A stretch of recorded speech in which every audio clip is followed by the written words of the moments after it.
Christina, do you ever see a situation where you would support giving taxpayer money to parents to use for vouchers or tax credits to send their children to private schools? It's a very interesting and very hot question right now. And I listened to the Senate candidate's response to it.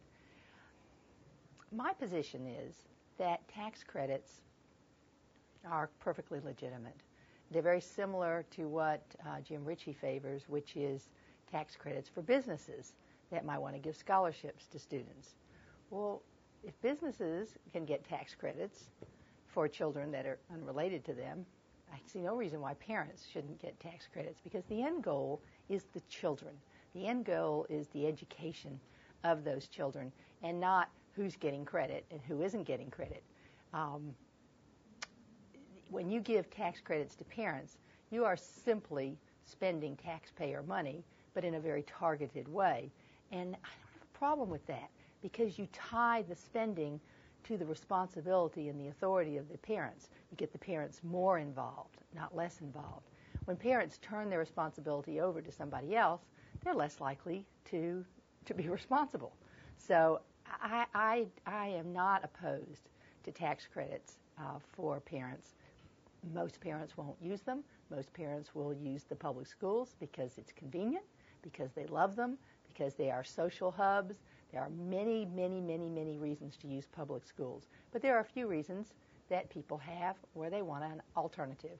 And if they're going to be responsible and the schools are good, I would favor it. There are a couple of plans that have been floated to consolidate schools. Would you ever favor consolidation for Spartanburg County?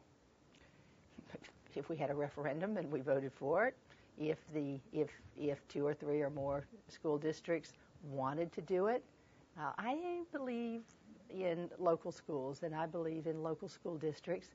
And under the circumstances, the proposals that are on the table in the legislature, those are top-down, centralizing solutions, and I wouldn't favor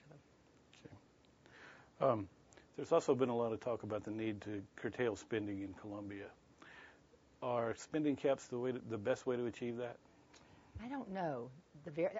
No, they're not the best way. The best way would be self-control, self-restraint, spending money on things that the money needs to be spent on, legitimate government functions, high priorities over low priorities, instead of sort of a pig trough approach to government. Spending caps are for undisciplined legislatures that can't bring themselves to impose self-restraint. Sometimes that's what you have to have. Okay. What specifically would you do to attract new investment and bring jobs to South Carolina? This is what I would do. If I know of a business that's looking at South Carolina, I would invite them to come to Spartanburg, which is a very attractive community, has wonderful cultural opportunities, has parks, has beautiful mountain foothill scenery and places to live, warm people, a good workforce. I think people, if they come to Spartanburg and they see it, they'll want to be here. But to support that wanting to be here, we need a good business environment. Tort reform was a good first step. We need to reform our tax code. We need to be sure that this is a business-friendly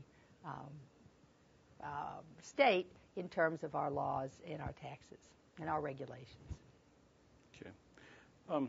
In a recent Mail piece, you talked about the need for South Carolina to improve in several areas, one of them being health care. The governor recently, for the second year in a row, vetoed money that would expand a health care program for children of low-income families. Would you support that veto, and why or why not? I'm not sure what was going on in Mark Sanford's mind when he vetoed that. There are two possibilities that come immediately to mind. One is that there wasn't money for it, and two, that it's a public solution. It's a public solution and not a private market-based solution.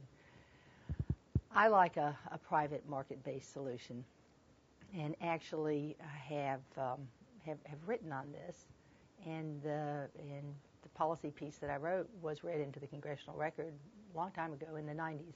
I need to go back and revisit that because times change, things change. But I think there are some market-based solutions that don't tie. Part of our problem is we tie health insurance to employment. So as soon as there's no employment, there's no health insurance. I think that marriage, which was a marriage of convenience during World War II, to get around wage and price controls, needs to change, and that's what I would want to work on.